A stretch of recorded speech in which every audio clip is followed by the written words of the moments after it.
সুপ্রিয় শিক্ষার্থী বন্ধুরা আসসালামু আলাইকুম। আজকে আমরা আলোচনা করব সিমপ্লেক্স মেথড নিয়ে। তো সিমপ্লেক্স মেথডটা মূলত কি? সিমপ্লেক্স মেথড হলো একটি পুনরাবৃত্তিক প্রক্রিয়া যার মাধ্যমে কোনো যুগাশ্রী প্রোগ্রামের সমস্যার সমাধান করা হয়। তাহলে যুগাশ্রী প্রোগ্রামটা কি? যুগাশ্রী প্রোগ্রাম হলো সর্বনিম্ন বিনিয়োগের মাধ্যমে সর্বোচ্চ মুনাফা অর্জনের লক্ষ্যে কোনো পরিকল্পনাকে উদ্দেশ্য ফাংশন, সিদ্ধান্ত চলক, শর্ত এর তিনটি তত্ত্বকে গাণিতিক মডেলে রূপদান করে যে গাণিতিক সমস্যা পাওয়া যায় ওইটাকে বলা হয় যুগাশ্রী প্রোগ্রাম।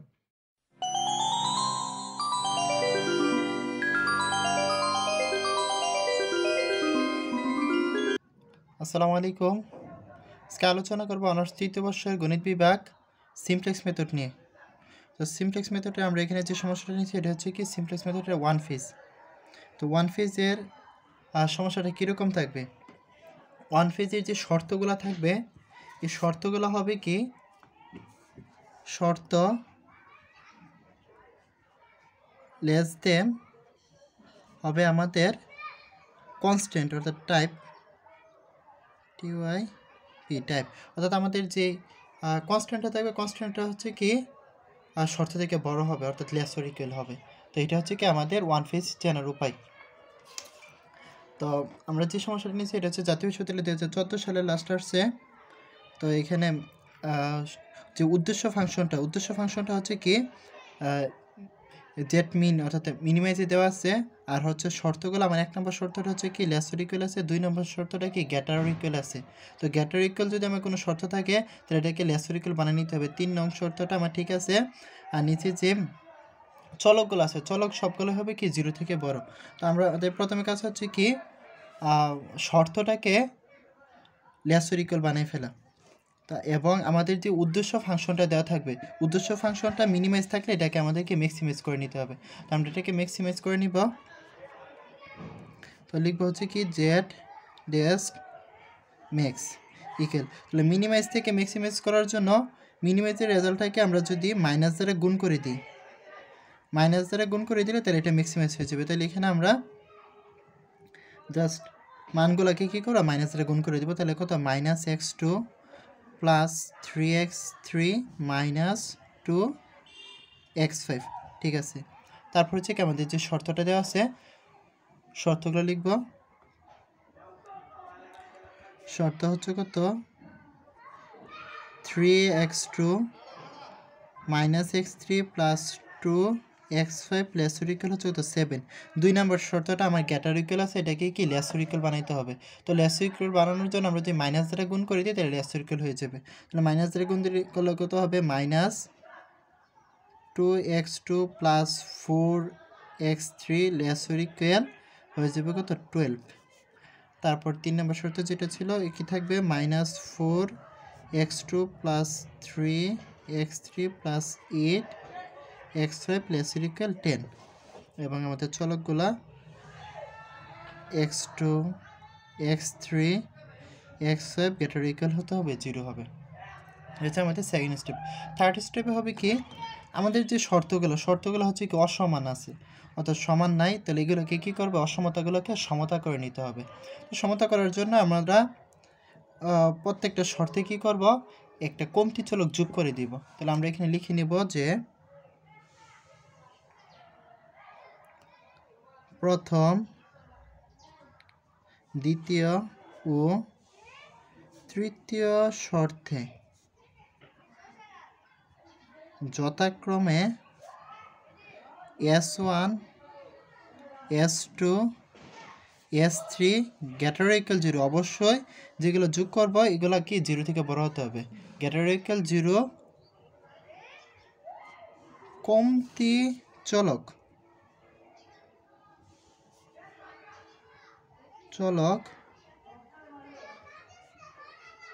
সংযোজন করে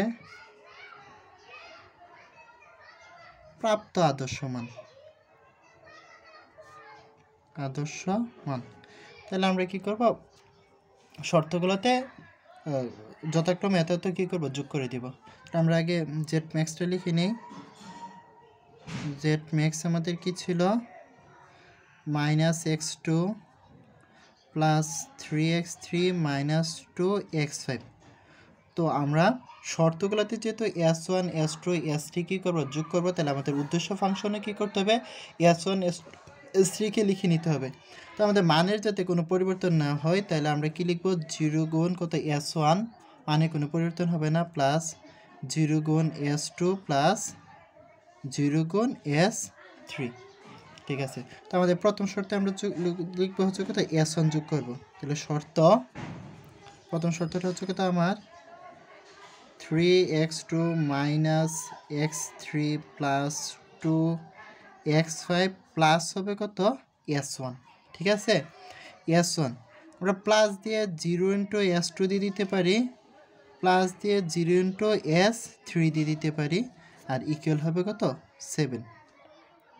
এই মানগুলো লিখে নিলাম কারণ প্রত্যেকটা শর্তে S2 S3 সবগুলোকে কীরকম বানানোর জন্য আমরা লিখে নিতেছি, তাতে মানের কোনো পরিবর্তন হবে না। আর আমরা অতিরিক্ত যে কাজটা করছি এখানে হচ্ছে হয়তো S1 যোগ করছি প্রথম শর্তে, দ্বিতীয় শর্তে করবে S2 যোগ। দ্বিতীয় শর্ত হচ্ছে কত মাইনাস 2x2 প্লাস 4x3। 2 নম্বর শর্তের মধ্যে x5 নেই, তাই আমরা লিখে নিতে পারি 0 গুণ কত x5 প্লাস 0 গুণ S1 প্লাস হচ্ছে কি S2, আমার দ্বিতীয় শর্তে মূল যে জিনিসটা কি S2 যোগ করলাম, প্লাস 0 গুণ কত S3, এটা লিখে নিতে পারি, ইকুয়াল হয়ে যাবে কত 12। তারপর 3 নম্বর শর্ত আমার কি আছে minus 4x2 plus 3x3 plus 8x5 plus 0S1 plus 0S2, এই দুটো আমরা অতিরিক্ত লিখে নিলাম। তারপর হচ্ছে কি আমার তৃতীয় শর্তে কি S3 যোগ করবো, S3 যোগ করলে ইকুয়াল হবে কত 10। ঠিক আছে, তাহলে আমার নির্ণয় চলকগুলো কি হইতেছে x2 x3 x5 S1 S2 S3 সবগুলো চলক হচ্ছে কত 0 থেকে বড়। ঠিক আছে, তো আমরা এখন কি করব এই উপাত্তগুলো ব্যবহার করে প্রাপ্ত আমাদের সিমপ্লেক্স টেবল গঠন করব। তো আমি এখানে ছকটা করে নিছি কারণ আমাদের সুবিধার জন্য ছকটা আমরা আগে করে নিছি। তো আমরা এখানে লিখে নিব হচ্ছে কি প্রদত্ত উপাত্ত সমূহ ব্যবহার করে প্রাপ্ত সিমপ্লেক্স টেবল। তাহলে আমাদের প্রাপ্ত যে ছক আমরা ছকটা করে নিলাম। তো ছকে এখন আমরা মানগুলো লিখব। তো আমাদের কোন করে কি লিখতে হবে, আমরা প্রথম যে ঘরটা এটাতে লিখবো হচ্ছে কত সিবি, এটাতে হবে কত সিজে, এটাতে হবে কি বেসিস। সিবি সিজে মানে হচ্ছে কি আমরা সহগগুলো লিখবো এই ঘরগুলোতে, আর বেসিস এটাতে এবং এটাতে হবে কি আমাদের বেসিসগুলোতে ভিত্তিগুলো। তারপর হচ্ছে কি এখানে এই যে ঘরটা এটাতে লিখবো হচ্ছে কি বি মানে হচ্ছে কি কনস্ট্যান্ট, অর্থাৎ আমাদের যে ধ্রুবকগুলো আছে ধ্রুবকগুলো এটাতে লিখবো, আর এটাতে হবে কি মিন ratio.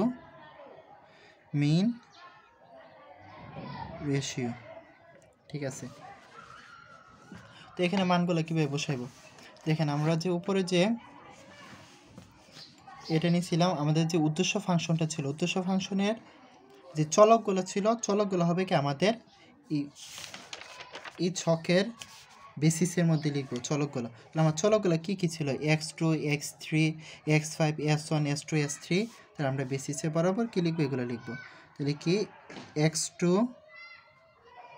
x3 x5 S1 S2 S3 এবং এদের বরাবর এদের যে সহগগুলো ছিল সহগগুলো লিখবো। তাহলে S2-র আমার সহগটা কত,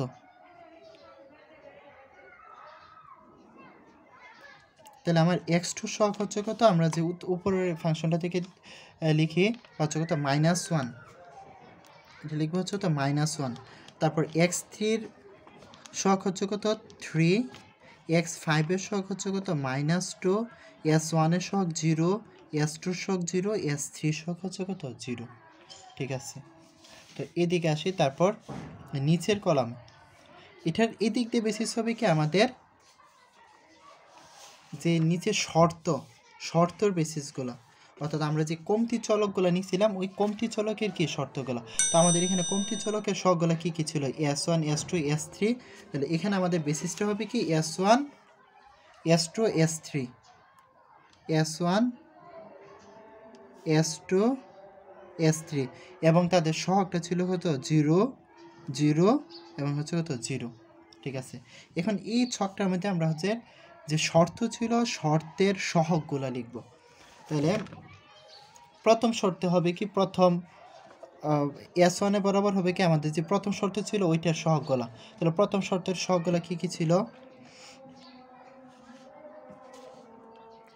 যদি এখানে লিখি তাহলে কত 3, তারপর ছিল কত -1, আমরা উপরের সাথে মিলে একই সারিতে লিখব। তারপর -1, তারপর হচ্ছে কত 2, S1 এর সহগ, S1 এর সহগ হচ্ছে কত আমাদের 1, তারপর S2 এর সহগ হচ্ছে কত 0, S3 এর সহগ হচ্ছে কত 0 এবং এখানে আমাদের কনস্ট্যান্টটা ছিল কত 7। তো এবার আবার কনস্ট্যান্টে বরাবর ঘরে লিখব হচ্ছে কত 7। ঠিক আছে, তারপর হচ্ছে কত 2 নম্বর শর্ত। তো 2 নম্বর শর্ততে আমার হচ্ছে কত মানটা হচ্ছে কত -2, তো লিখবো হচ্ছে কত -2, তারপর x3 হচ্ছে কত 4, x5 এর যেহেতু নাই তাহলে 0, s1 0, s2 1, s3 0 এবং কনস্ট্যান্ট হচ্ছে কত 12। তারপর s3 তে 3 নম্বর শর্ততে, তো 3 নম্বর শর্ততে আমার কত ছিল -4, 3, 8, 0, 0, 1 আর কনস্ট্যান্ট হচ্ছে কত 10। এ হচ্ছে কি আমাদের যে উপরে যে আমরা ইয়াটা পাইছিলাম উদ্দেশ্য ফাংশন এবং শর্ত পাইছিলাম ওইটা থেকে মানগুলো এখানে আমরা উঠে নিলাম। ঠিক আছে, তো এখন হচ্ছে কি আমাদের কাজ ছকে হচ্ছে কি আমাদের এখন মূল কাজ,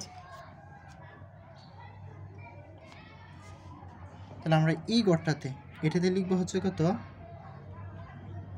জেড জে মাইনাস হচ্ছে কত সি জে। এখন আসি যে জেড জে মানে কি, জেড জে মানে কি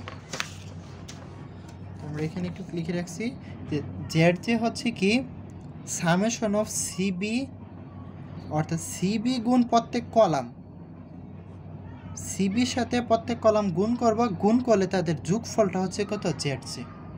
তো সিবি আমার কোনটা, এই ছকের মধ্যে আমরা লিখছি হচ্ছে কি এটা হচ্ছে কি লিখছি সিবি, তাহলে সিবির মানগুলো কি এটা এটা, তাহলে সিবির প্রত্যেক মান দ্বারা প্রত্যেক কলামকে কি করব গুণ করব। যেমন 0 দ্বারা 3 কে গুণ, তারপর এখানে 0 দ্বারা হচ্ছে -2 কে গুণ, 0 দ্বারা হচ্ছে কত -4 কে গুণ, গুণ করে গুণফলটা কি করব যোগ করব। এটাই হচ্ছে কি আমাদের জেড জে, এটা হচ্ছে কি আমাদের জেড জে। জেড জে হচ্ছে কত সিবি গুণ প্রত্যেক কলাম, এটার কি যোগফল অর্থাৎ সামেশন। তাহলে আমরা যদি এখানে ছক থেকে যদি সিবির সাথে যেটা গুণ করি তাহলে কত 0 গুণ 3, তাহলে 0, এটার সাথে এটা গুণ করলে 0, এটার সাথে এটা গুণ করলে কত 0, তার মানে আমার জেড জেটা আসতেছে কত 0। তো জেড জে মাইনাস হচ্ছে কত সি জে, তাহলে সি জে হচ্ছে কোনটা এই মানগুলা, তাহলে সি জে প্রথম কলাম আমার সি জে কত -1, তাহলে জেড জে থেকে যে -1 বিয়োগ করি তাহলে কত হবে 1। অনুরূপভাবে তাহলে এখানে আমাদের এই যে গুণফলটা গুণফল করে যোগ করার রেজাল্ট পুরোটাই আসবে কি 0, তাহলে 0 থেকে আমরা সি যে বিয়োগ করে দিই তাহলে জাস্ট এখানে চিহ্নগুলো পরিবর্তন হয়ে যাবে। তাহলে এটা কত হবে -3, এখানে হবে কত তাহলে -2 ছিল, বিয়োগ করলে কত হবে 2 হবে, এখানে 0 ছিল তাহলে 0, এটা তো 0, এটা তো 0 হবে। এ হচ্ছে আমাদের কি Z J minus C J নির্ণয়। Z J minus C J নির্ণয় করার পর আমরা এখানে দেখব কোন উপাত্ত, কোন ঋণাত্মক উপাত্তটা সবচেয়ে ছোট, কোন ঋণাত্মক উপাত্ত, অর্থাৎ আমাদের প্রথমে খুঁজে বের করতে হবে ঋণাত্মক উপাত্ত আছে কিনা। যদি কোনো জেড জে মাইনাস সি জের মধ্যে কোনো ঋণাত্মক উপাত্ত না থাকে তাহলে আমাদের অঙ্ক এখানে শেষ। আর যদি থাকে তাহলে দেখবো হচ্ছে কি যদি একাধিক থাকে তাহলে দেখবো কোনটা ছোট, যেটা ছোট এটা বরাবর তীর চিহ্ন দিব, তীর চিহ্ন দিলে যে কলামটা পাবে এই কলামটা হচ্ছে কি আমাদের পিভট কলাম। পিভট কলাম নির্ণয় করার পর তারপর আমরা চলে যাব কি মিন রেশিও নির্ণয় করার জন্য। তো মিন রেশিও কীভাবে নির্ণয় করব, মিন রেশিও নির্ণয়ের হচ্ছে কি একটা সূত্র হচ্ছে মিন রেশিও ইকুয়াল হচ্ছে কত বি বাই ধনাত্মক পিভট কলাম। তাহলে বি রে ভাগ করতে হবে ধনাত্মক পিভট কলাম দ্বারা, তাহলে পিভট যে আমরা কলাম এখানে নির্ণয় করছি এটার ধনাত্মক উপাদান দ্বারা বিকে ভাগ করতে হবে। তাহলে আমার প্রথম সারিতে বির মান হচ্ছে কত 7 এবং প্রথম এই সারি বরাবর পিভট কলামের উপাদান হচ্ছে কি ঋণাত্মক, তাহলে এই সারিতে আমার কি কোনো মিন রেশিও নেই, তাহলে মিন রেশিও কি ড্যাশ। দ্বিতীয় সারিতে আমার বির মান হচ্ছে কত 12 এবং এই সারি বরাবর পিভট কলামের উপাদান হচ্ছে কত 4, তাহলে 4 দ্বারা যদি আমরা 12কে ভাগ করে দিই তাহলে কত হবে 3। লাস্ট সারি বরাবর আমাদের বির মান হচ্ছে কত 10 আর এবং পিভট কলামের উপাদানটা হচ্ছে কত 3, তাহলে 10 কে 3 দ্বারা ভাগ, তাহলে 10 ভাগ হচ্ছে কত 3। মিন রেশিও নির্ণয় করার পর আমাদের দেখতে হবে কোন ধনাত্মক উপাদানটা সবচেয়ে ছোট, কোন ধনাত্মক উপাদানটা সবচেয়ে ছোট। যে ধনাত্মক উপাদান সবচেয়ে ছোট তার বরাবর তীর চিহ্ন দিয়ে আমরা যে সারি পাবো এই সারিকে বলা হবে কি পিভট সারি। তো এটা হচ্ছে পিভট সারি আর এটা হচ্ছে কি পিভট কলাম। পিভট সারি এবং পিভট কলামের ছেদবিন্দু, পিভট সারি এবং পিভট কলামের ছেদবিন্দু যেটা, এটাকে আমরা কালিদা করবো, দাগ দিয়ে দেবো। আমি এখানে বোঝানোর জন্য লাল কালি দিচ্ছি। তাহলে এটাতে আমরা কি করব, দাগ দিয়ে দিলাম। যে বিন্দুটা পাইবো এই বিন্দুটা হচ্ছে কি আমাদের পিভট পয়েন্ট, আচ্ছা পিভট বিন্দু। এই পিভট বিন্দু নিয়ে আমাদের পরের ধাপে আগাইতে হবে। এখন আসে আমাদের কি দ্বিতীয় ছক। তো দ্বিতীয় ছকে যাওয়ার আগে আমরা কি করতে হবে, এই পিভট সারি বরাবর যে বেসিস ছিল বেসিস পরিবর্তন হয়ে যাবে, বেসিস এবং বেসিসের চলক পরিবর্তন হবে। কী দ্বারা পরিবর্তন হবে, পিভট কলম বরাবর যে বেসিস ছিল এবং যে ইয়ে ছিল এটার শক ছিল ওইটা দ্বারা পরিবর্তন হয়ে যাবে। তাহলে আমাদের এখানে S2 পরিবর্তন হয়ে আসবে কত x3 এবং এটার সহগ 0 পরিবর্তনে আসবে কত 3, আর বাকিগুলো ঠিক থাকবে। তো আমরা যদি উপরের কলাম অনুসারে যদি লিখি S3 পরিবর্তন হয়ে যাবে কত, S2 পরিবর্তন হয়ে যাবে কত x3 এবং তার সহগ আসবে কত 3, আর বাকিগুলো ঠিক থাকবে। এখানে S1 এটার সহগ হচ্ছে কত 0, নিচে হচ্ছে কত S3 তার সহগ হচ্ছে কত 0। ঠিক আছে, এটা লেখার পর আমাদের পরের কাজটা হচ্ছে কি, এই যে পিভট বিন্দুটাকে দ্বিতীয় ছকে এসে 1 বানিয়ে ফেলা। তাহলে পিভট বিন্দুকে 1 বানানোর জন্য আমাকে কি করতে হবে, এখানে আছে কত 4, তাহলে 4কে 4 দ্বারা যদি আমরা ভাগ করি তার মানে আমাদের এই 2 নাম্বার সারিকে আমাদের কি করতে হবে 4 দ্বারা ভাগ করে দেব। অর্থাৎ পিভট বিন্দু যেটা থাকবে ওই বিন্দু দ্বারা ওই সারিটাকে কী করে ভাগ করে দেব। তাহলে 4 আছে, 4 দ্বারা যদি ভাগ করে দিই এটা 1। আমাদের মূল কাজ হচ্ছে কি এটাকে 1 বানানো, এবং এটাকে 1 বানানোর জন্য যে জিনিসটা দ্বারা ভাগ করতে হবে বা গুণ করতে হবে যাই করতে হবে ওই জিনিসটা দ্বারা এই সারির প্রত্যেকটা উপাদানকে আমরা কী করব ওই কাজটা করে দেব। তাহলে যে আমরা এখানে করি এটা কত আসছে -1, তারপর যদি এখানে -2কে যদি 4 দ্বারা ভাগ করি তাহলে হবে কত -1/2, তারপর এটা বরাবর হচ্ছে কত 0, তাহলে 0 রেখে করলে কত হয় 0, এটা 0, এটা রেখে করলে কত হবে 0, 1কে করলে হবে কত 1/4, 0 রেখে করলে কত 0, এবং আমরা 12কে যদি 4 দ্বারা ভাগ করি তাহলে হইতেছে কত 3। ঠিক আছে, আমি বুঝাইতে পারছি। তো এখন পিভট বিন্দুর ঠিক উপরের বিন্দুটা এবং নিচের বিন্দুটাকে 0 বানাই ফেলতে হবে। 0 বানাবো কীভাবে, এই নতুন যে আমি পিভটের পরিবর্তে যে 1 পাইছি এটার সাথে কম্পেয়ার করে আমার কী করতে হবে, পিভটের উপরের বিন্দু এবং নিচের বিন্দুকে 0 বানাইতে হবে। তাহলে এটার সাথে যে কম্পেয়ার করি আমি উপরটাকে যে 0 বানাইতে চাই তাহলে কী করতে হবে, এই দুটাকে যদি আমি যোগ করে দিই, এখানে -1 আর এখানে 1 আছে, যোগ করে দিলে কি হবে আমার 0 হয়ে যাবে। তাহলে আমরা কি করব, নতুন যে সারি, নতুন যে 2 নম্বর সারি, 2 নম্বর সারির সাথে 1 নম্বর সারি কী করবো যোগ করে দিব। তাহলে যোগ করলে এটা হইতেছে কত 0। এখানে যে আমরা যোগ করি তাহলে কত আমরা যোগ করব, এখানে আছে কত -1/2, -1/2 সাথে কী করবো 3 যোগ করব। তো 3 যোগ করলে এটা আসে কত, আমি যদি একটু দেখাই, দেখানোটা সমস্যা সাপেক্ষ হয়ে যাবে, একটু আমরা নিজেরা করে নিব। তো আমি ফার্স্টটা দেখাইতেছি হচ্ছে কত -1/2, আমরা নতুন যে সারি ওই সারির সাথে উপরের সারি কি যোগ, তাহলে প্লাস হচ্ছে কত 3, তাহলে কত হয় 2, তাহলে কত হবে -1 প্লাস হবে কত 6, তাহলে আমার কত দাঁড়াইতেছে 5/2। তাহলে আমার এই বিন্দুটা হবে কত 5/2। তারপর এটা বরাবর যদি আমরা করি যোগ করি তাহলে কত আসবে, উপর যেহেতু 2 আছে এখানে 0, তার মানে কত আমাদের 2 দাঁড়াইতেছে, এটা 1 আছে নিচে 0, তাহলে কত হবে 1 হবে। এখানে উপর হচ্ছে 0 আর নিচে হচ্ছে কত 1/4, তার মানে কত 1/4ই হবে। উপরে 0 নিচে 0, তাহলে কত হবে 0 হবে। উপরে 7 নিচে 3, তাহলে কত হবে 10 হবে। একই রকমভাবে আমাদের এই পিভট বিন্দুর নিচের বিন্দুটাকে কী করতে হবে 0 বানাইতে হবে। কার সাথে কম্পেয়ার করবে, এই নিচের 1-এর সাথে কম্পেয়ার করবো। তাহলে 1-এর সাথে যদি 3কে কম্পেয়ার করি তাহলে কী করতে হবে, এটাকে 3 দ্বারা গুণ করতে হবে, এটাকে 3 দ্বারা গুণ করে এটা থেকে আমরা যদি বিয়োগ করে দিই তাহলে এটাকে 3 দ্বারা আমরা কী করবো গুণ করব। গুণ করলে কত হয় 3, 3 থেকে যে আমরা 3 বিয়োগ করে দিই, অর্থাৎ এই 3 থেকে যে এটা বিয়োগ করে দিই, সবসময় কী করব এটা থেকে এটা যদি বিয়োগ করি তাহলে কত হইতেছে 0। তাহলে 3 দ্বারা গুণ, এখানে আমরা 3 দ্বারা গুণ করব, তাহলে 3 দ্বারা যদি গুণ করি তাহলে কত দাঁড়াইতেছে আমাদের উপরে হচ্ছে কত -4, -4 মাইনাস হবে কি এটা, তাহলে মাইনাস হচ্ছে কত প্লাস, 3 দ্বারা গুণ করলে কত হয় 3/2, তার মানে দাঁড়াইতেছে কত 2, 4 দোকানে কত 8 -8 প্লাস হচ্ছে কত 3, তার মানে -5/2। অর্থাৎ সবসময় মনে রাখবেন যে নতুন যে শাড়ি পাইব ওই শাড়িকে কী করতে হবে, উপরের শাড়ি থেকে বিয়োগ করতে হবে, অর্থাৎ এটা থেকে এটা বিয়োগ করবো। আমরা উল্টোটা করলে কিন্তু হবে না। যদি আমি মনে করি এটাকে 3 দ্বারা গুণ করছি, গুণ করে এটা থেকে এটা বিয়োগ করে 0 বানিয়ে ফেলি, তাহলে কিন্তু ওর মানগুলো আমরা পাইবো না, উপরেরটা থেকে নতুনটা বিয়োগ করবো। তাহলে এখানে পাইতেছি কত আমরা -5/2। একইরকমভাবে যদি আমরা এটাকে করি তাহলে কত 8 থেকে এখানে 3 যেহেতু 0 আছে তাহলে কত হবে 8 হবে, এটাও 0 এটাও 0, তাহলে 0। এটা থেকে যে এটা বিয়োগ করি তাহলে এটাকে আমরা 3 দ্বারা গুণ করব, আর বিয়োগ করলে কত হবে -3/4। এখানে 1 থেকে যদি এটাকে বিয়োগ করি তাহলে কত হবে 1ই হবে। 10 থেকে যদি 3কে বিয়োগ করি, 3কে আমরা কী করবো 3 দ্বারা গুণ করে নেব, তাহলে 9 হয়। 10 থেকে 9কে যদি আমরা বিয়োগ করি তাহলে কত হবে 1 হবে। তার মানে কি আমাদের দ্বিতীয় সারির প্রত্যেকটা উপাদানে কি বের হয়ে গেছে। এখন আমরা কী করবো আবার এই সারির ZJ - CJ বের করব। তাহলে ZJ মাইনাস হচ্ছে কত CJ। তো ZJ - CJ বের করার জন্য আগের মতোই আমরা এটা দ্বারা এটাকে গুণ করবো, তাহলে 0 হয়। এটা দ্বারা এটা যদি গুণ করি তাহলে কত হবে -3/2, কারণ এখানে 3 আছে, 3/2, তাহলে কী হইতেছে -3/2। এটাতে এটা গুণ করলে কত হয় 0 হয়। তাহলে ZJটা আমার আসছে কত -3/2, এটা থেকে CJ বিয়োগ, তাহলে এই লাইন বরাবর CJ আমি চলে যাব, তাহলে CJ হচ্ছে কি বিয়োগ, তাহলে মাইনাস মাইনাসে কি +1। এই যে একেবারে আমাদের উপরে CJ কিন্তু আমাদেরকে একেবারে উপরে, তো আমরা এই প্রত্যেক কলাম বরাবর কি করব উপরে চলে যাব, তাহলে কত হয় -1।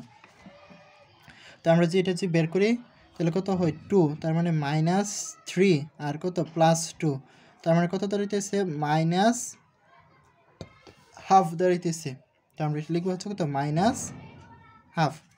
একইরকমভাবে দ্বিতীয় সারি এটাতে এটা গুণ করলে 0, এটাতে এটা গুণ করলে 0, তাহলে এটাতে এটা যদি আমরা গুণ করি তাহলে পাইতেছে কত 3।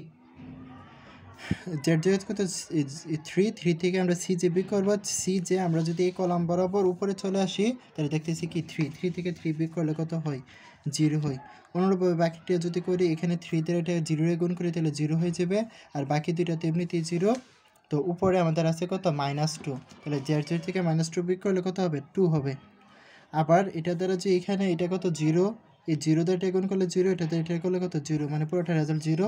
উপরে আমাদের এটা কত এটাও 0, তাহলে 0 থেকে 0 বিয়োগ করলে কত হয় 0 হয়। তারপর আবার 3 দ্বারা যদি আমরা এটাকে গুণ করি তাহলে কত 3 দ্বারা 4/3কে যদি 1/4কে যদি গুণ করি তাহলে আমাদের কত দাঁড়াইতেছে 3/4 মাইনাস এটা বরাবর আমাদের উপাদান হচ্ছে কত 0, তাহলে কত হবে আমার এটা 3/4। তারপর লাস্ট এখানে 3 দ্বারা গুণ করলে 0, এটাও 0, এটাও 0, উপরে 0, তাহলে রেজাল্ট হচ্ছে কত 0। ঠিক আছে, তো আমার ZJ - CJ নির্ণয় হয়ে গেছে। তো এখন আমাদের এখানে যে ঋণাত্মক মান আছে ঋণাত্মক বরাবর আমরা কী করবো তীর চিহ্ন দিব। তো আমার ঋণাত্মক মান আছে কত -1/2, তাহলে -1/2 বরাবর কি তীর চিহ্ন দেওয়ার পর আমরা চলে যাবো কি মিন রেশিওতে। তো মিন রেশিও আমরা বলছিলাম হচ্ছে কত পিভট কলামের ধনাত্মক উপাদান, তাহলে B এই কলাম বরাবর আমাদের B হচ্ছে কত 10, এবং এটা ধনাত্মক উপাদান এখানে আছে 5/2, তাহলে আমাদের হবে কি 10 ভাগ হবে কত 5/2, আমরা লিখতে পারি হচ্ছে কত 10 গুণ 2/5 কাটাটি করে দিলে এখানে আমাদের কত আসতেছে 2, তার মানে কত 2 দোকানে 4, এটা আসতেছে কত 4। তারপরে দেখেন আমাদের এই কলাম বরাবর বাকি যে দুটো উপাদান আছে দুইটাই ঋণাত্মক, তো ঋণাত্মক হলে আমাদের কি মিন রেশিও বের হয় না, তাহলে এটা ড্যাশ এটা ড্যাশ। তো আমাদের কি 2 নম্বর ছক শেষ। তো এখানে মাইনাস উপাদান আমাদের কাজ কিন্তু ততক্ষণে চলতে থাকবে যতক্ষণ আমরা ZJ - CJ সবগুলো উপাদান ধনাত্মক না পাইব। যেহেতু পাই নাই তাহলে আমাদের কি এটা এখানে কাজ শেষ হয়েছে না। তো এটা নির্ণয় করার পর আমাদের এখানে উপাদান মিন রেশিওতে একটি উপাদান আছে, তো এটা বরাবর আমরা তীর চিহ্ন দিব। তাহলে এই মিন রেশিওতে আমরা যে তীর চিহ্ন নিয়েছি এটা পেয়েছি কি পিভট সারি, আর এখানে পিভট কলাম, তো এটা বরাবর যে উপাদান এটা হচ্ছে কি আমাদের পিভট বিন্দু। পিভট বিন্দুতে আমরা কী করবো দাগ দিয়ে দিব কালো কালিতে। এখন আমাদের এটা বরাবর যে আমাদের বেসিস ছিল, বেসিস এখন পরিবর্তন হয়ে যাবে। কার সাথে পরিবর্তন হবে? এই কলাম বরাবর আমাদের যে বেসিস ছিল ওইটা দ্বারা পরিবর্তন হবে। তাহলে কত? 2x2 আর সহগ হবে কত? -1। তাহলে এখানে s1 এর পরিবর্তে 3 নম্বর সারিতে আমার হবে কত? x2 এবং সহগ হবে কত? -1। আর তারপর হচ্ছে কত? x3 আর লাস্ট আছে কত? s3 আর হচ্ছে কত? 0। ঠিক আছে, এটা লেখার পর তারপর আমাদের কি কাজ হচ্ছে কি পিভটকে 1 বানানো। তো পিভটকে 1 বানানোর জন্য এটা যদি আমরা ভাগ করে দিই তার মানে কি 1 হয়ে যেতেছে। একই রকমভাবে এই সারির বাকিটাকে যদি আমরা করি তাহলে এখানে 0কে ভাগ করলে কত হবে? 0ই হবে। তারপর যে 2কে 5/2 দ্বারা ভাগ করি, 2কে যদি 5/2 দ্বারা ভাগ করি তার মানে কত হবে? 4/5। 1কে যদি 5/2 দ্বারা ভাগ করি তার মানে কত হইতেছে? 2/5। 1/4কে ভাগ যদি করি তার মানে আমার হইতেছে কত? 1 হবে কত? 10। আর 0কে যদি ভাগ করি তাহলে কত হবে? 0। এবং 10কে যদি আমরা ভাগ করি তাহলে কত হইতেছে? 10কে ভাগ করলে 4 হবে। ঠিক আছে, পিভটকে আমরা 1 বানানোর পরে আমাদের কাজ হচ্ছে কি এর এই কলামের বাকি যে দুটো উপাদান ওই দুটো উপাদানকে 0 বানাই ফেলা। তাহলে এখানে আমাদের প্রথম যে উপাদানটা এটা হচ্ছে তো -1/2। কার সাথে কম্পেয়ার করবো? এখানে 1 এর সাথে কম্পেয়ার করব। তাহলে 1 এর সাথে যে কম্পেয়ার করি তাহলে 1কে আমরা কি করব? যদি হাফ দ্বারা গুণ করি, 1কে যদি আমরা হাফ দ্বারা গুণ করি, গুণ করে যদি এখানে -1/2 এর সাথে যদি আমরা কি করি? যোগ করে দিই তাহলে তো আমার 0 হয়ে যাবে। তাহলে এটা কত? 0। তাহলে একই রকমভাবে এই কলামের এটাকে হাফ দ্বারা গুণ করলে এটা 0 আছে, 0 হবে। এটা থেকে যদি বিয়োগ করি তাহলে কত হইতেছে? আমার 1 হইতেছে, 1 হবে এটা। তারপর এটাকে আমরা কি করব? হাফ দ্বারা গুণ করব। তাহলে এটাকে যদি আমরা হাফ দ্বারা গুণ করি তাহলে আমার কত হবে? হাফ দ্বারা গুণ করলে 4/5কে কি আসতেছে? এটাকে আমরা কি করব? 4/5কে আমরা কি করব? হাফ দ্বারা গুণ করব। গুণ করলে এখানে আমাদের হইতেছে কত? 2/5। এখন এটা কি করব? উপরটা থেকে বিয়োগ হবে। তাহলে উপরে আছে কত? 0। তাহলে 0 থেকে যদি 2/5 বিয়োগ হয় তাহলে কত হবে? -2/5। তারপর এটা আবার কি আছে? 2/5। 2/5কে কি আমাদের হাফ দ্বারা গুণ। তাহলে 2/5কে যদি আমরা হাফ দ্বারা গুণ করি তাহলে এটা কাটা থাকে কত? 1/5। তাহলে 1/5 উপর থেকে কি হবে? বিয়োগ হবে। তাহলে বিয়োগ হলে কত হবে? -1/5। তারপর কত আছে? 1/10। 1/10কে আবার হাফ দ্বারা গুণ, তাহলে 1/10।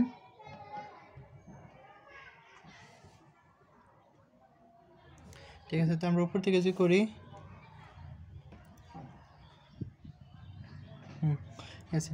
আচ্ছা, আমরা এখানে একটু ভুল করে ফেলছি। আমরা কি করছি? যোগ করতেছি। এটাকে 0 বানানোর জন্য আমরা কি করতেছি? 1 এর সাথে কম্পেয়ার করে যোগ করতেছি। তো যোগ করলে 1 থেকে এটা বিয়োগ করলে 1। তো এটার সাথে যদি আমরা এটা যোগ করি তাহলে কত হবে? মাইনাস না, প্লাসের হবে মানগুলা। তারপর এটাকে আবার 1/10কে যে আমরা হাফ দ্বারা গুণ করি, গুণ করে যদি 1/4 থেকে বিয়োগ করি, 1/4 থেকে বিয়োগ করলে আমাদের আসতেছে কত? 3/10। তারপর এটাও 0, এটাও 0, তাহলে এটার মানটা কত হবে? 0 হবে। তারপর এখানে 4কে যদি আমরা কত হাফ দ্বারা গুণ করি তাহলে কত হবে? 2। আর 3 সাথে যদি 2 গুণ হয় তাহলে কত হইতেছে? 5 হইতেছে। তারপর 3 নাম্বার সারি, এটাকেও 0 বানাইতে হবে। তাহলে এখানে আমার ছিল কত? -5/2। তাহলে -5/2কে 1 এর সাথে কম্পেয়ার করলে 1কে যে 5/2 দ্বারা গুণ করি, এটার সাথে যোগ করে দিলেই তো আমার কত হয়ে যায়? 0 হয়ে যায়। অনুরূপভাবে এখানে কত? 0, এখানে 0, তাহলে এটা কত হইতেছে? 0, এটা 8, আর এটা হচ্ছে কত? 4/5। তাহলে 4/5কে আমরা কি করব? 5/2 দ্বারা গুণ করব, গুণ করে 8 থেকে বিয়োগ করব। তো 8 থেকে যদি বিয়োগ করি আমাদের রেজাল্ট আসবে কত? 10। একটু করে নেবেন, দেখানো আসলে সময়ের ব্যাপার। তো এখানে আমরা কি করব? এটাকে 5/2 দ্বারা যদি গুণ করি, গুণ করে 0 সাথে কী করব? যোগ করব। তো 0 সাথে যদি আমরা যোগ করি তাহলে এটার রেজাল্ট আসছে কত? 1। তারপরটা হবে কত? এটাকে 5/2 দ্বারা গুণ করব, গুণ করে এটার সাথে যদি আমরা যোগ করি তাহলে হবে কত? -1/2। আর লাস্টেরটা আমাদের কত আছে? এখানে 0 আর এখানে কত? 1, তাহলে কত হইতেছে? 1 হইতেছে। তো তারপর এটাকে কী করব? 5/2 দ্বারা গুণ করব, গুণ করে যদি আমরা 1 এর সাথে কী করি? যোগ করি তাহলে কত হইতেছে? 11। ঠিক আছে, তো আমাদের এখন কী করতে হবে? ZJ মাইনাস CJ যদি আমরা নির্ণয় করি,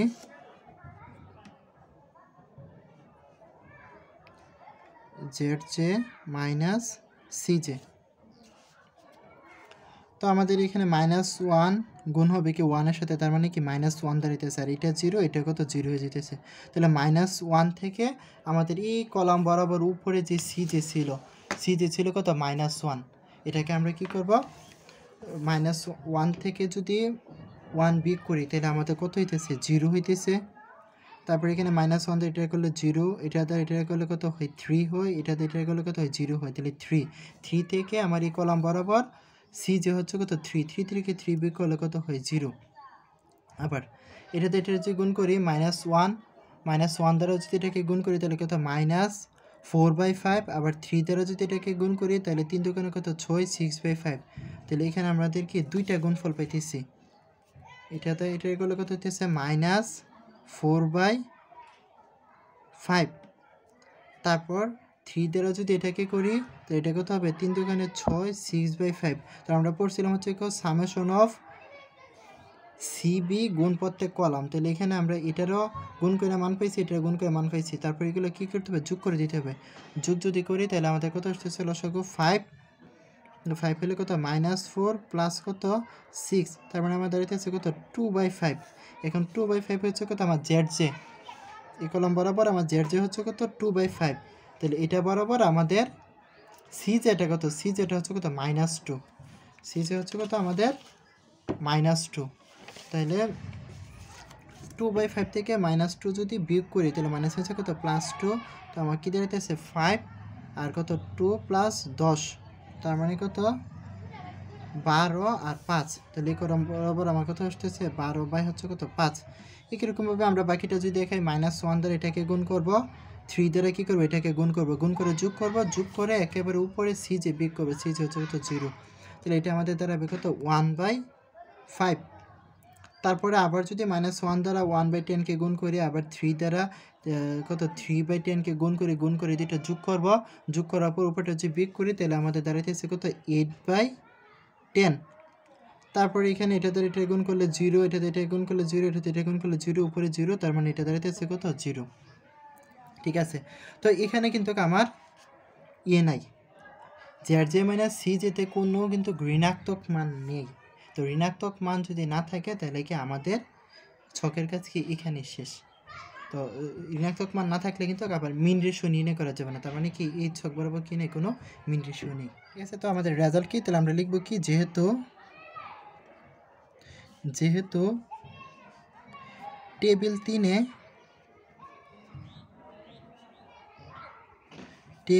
3-এ সকল Z J minus C J greater or equal 0, Z J minus C J table 3-এ সকল Z J minus C J greater or equal 0। সুতরাং টেবিল 3 চূড়ান্ত টেবিল,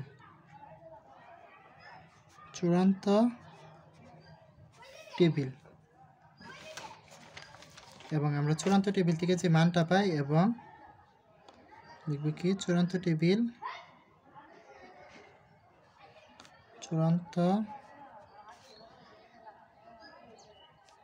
টেবিলে আমাদের কি পেতেছি, এই যে চূড়ান্ত টেবিলে আমাদের x2 কনস্ট্যান্ট আমরা কত পেতেছি 4, x3 কনস্ট্যান্টটা কত 5, আর এখানে কিন্তু s3, মানে আমাদের মূল যে উদ্দেশ্য ফাংশনে কি ছিল, x2 ছিল, x3 ছিল, x5 ছিল, x5 পাই নাই, তার মানে কি x5 0 হবে।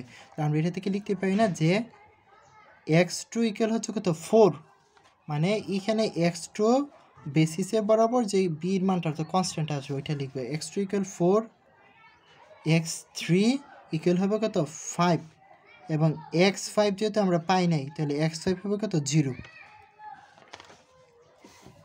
সুতরাং আমরা যে লিখে আসছিলাম হচ্ছে কত জেড ম্যাক্স, প্রথম টেবিলে যে লিখে আসছিলাম জেড ম্যাক্স হবে কি,